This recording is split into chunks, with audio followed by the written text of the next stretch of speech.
Okay, this is the 910 ME V2 made by TGR, the fabled 65%, the 910.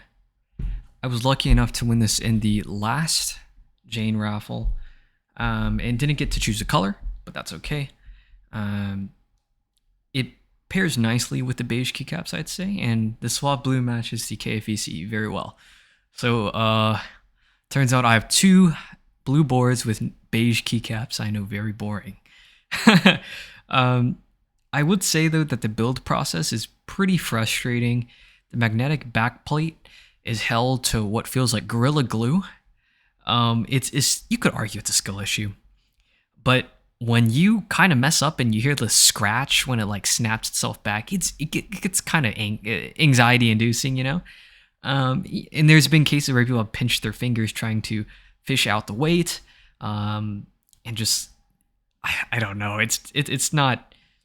The magnets are too strong, I think. But anyways, how about the plate and switch combination? So Nixies on polycarbonate. I've never done this before. This is in top mount, and I think they sound great. It's compared to MX Reds or Blacks, I really like how dialed in the sound is. It sounds very clean, and this is probably the most inoffensive cherry sound you could probably get. Makes me wonder what happens if you put Nixie tops on MX Browns. I really hope someone does that. Please, I don't have the time. But I will say that I would prefer PP here, only because I like it a tad brighter. But I think PC is fine. And back to the top mount. Because I ran in top mount, you get that classic, dry, loud, bassy spacebar in particular. And compared to the Suisse, which is also top mount, 65%, I think it's just as good, if not better. I think the Suisse sounds more brighter, but I also ran MX Reds on PP, and that was too bright for my taste. So there's that. It makes me think that I might have given the Suisse. It would have been better with Nixies instead of MX Reds to like get that perfect pitch that I like to hear, the perfect tone, right? To not ramble too long, how about the big question? Is it worth $500 for a B-stock unit? Honestly, I'm very hard pressed, and I want to say no. But when it comes to designer pieces like this, you kind of have to think a little bit differently. Value is in the eye of the beholder, not just the manufacturing costs, okay? Similar to how Jordans, like I have on display here, are coveted due to their name and their timeless design, you could argue TGR boards in the keyboard community are viewed very similarly. This is the price you have to pay when you're this deep in the hobby and you want the creme de la creme. And instead of reselling it ASAP like I've seen already, I think I'll keep it for a while. I want to try it with a PP plate, and palm plate and see how that does, just to experiment with it.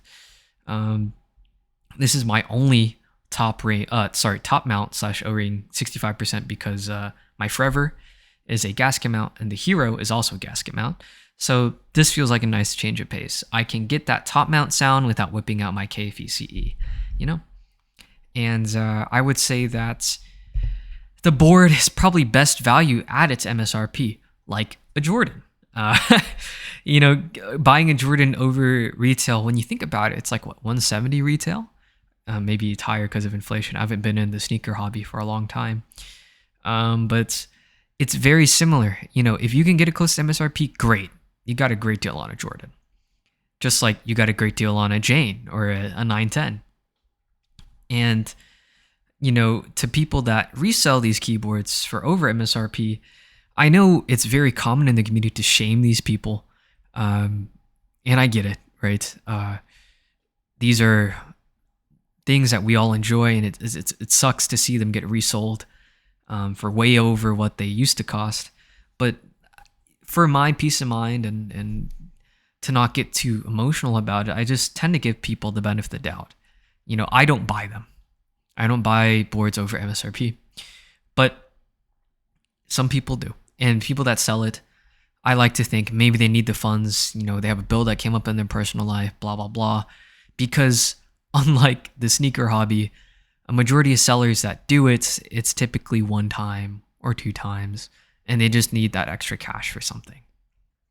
I think when you start buying keyboards, entering raffles just to sell it, like not even open the thing, right? Have that brand new in box. That's and reselling is your livelihood. I think that's where you cross the line, similar to the sneaker hobby. If you resell a sneaker because you hit and you just don't really wear it anymore, don't really use it anymore, sure, man. Like, it's fine. I'm not going to judge you at all for that. But if it's your livelihood to do that, there are better avenues. There are better avenues to make money, more honest ways. But aside from that tangent on values of keyboards and the reselling of keyboards, I hope I didn't make anyone mad by saying, give people benefit of the doubt most of the time. But back to the Jane, it's a solid board, not the Jane, the 910ME. It's a solid board in construction. I just wish the build process wasn't so tedious. I will do a retest again with polypropylene in the future. P3D is overwhelmed with plates. I bought a lot of cut plates from him, actually, so I'm also part of the problem. But yeah, hopefully when I get the PP plate and have Nixies in there, it's going to sound just how I like it. So with that being said, thanks for watching. I do have another giant switch order that's coming in eventually, but I think videos might slow down for a little bit. I don't think I'll have a video out until probably end of July or so. Maybe, okay, I will give you an update. I will have the Forever built sometime this week, so we could try that. But another lull on the channel. I said that earlier, but yeah. Enough rambling. Thanks for watching, and I'll catch you all next time.